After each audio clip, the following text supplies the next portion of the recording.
tu ești deja persoana care vrei să fii. Dar totuși, refuzul tău de a crede acest lucru este singurul motiv pentru care nu trăiești această realitate pe care ți-o dorești acum. Așa explică și Neville Goddard în cărțile sale, în conferințele sale, în prelegerile sale.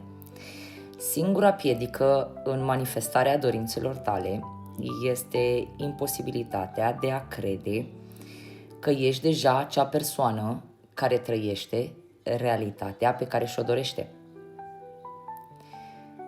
Tot ce trebuie să faci este să-ți asumi realitatea persoanei care deja trăiește realitatea dorită. Atâta tot.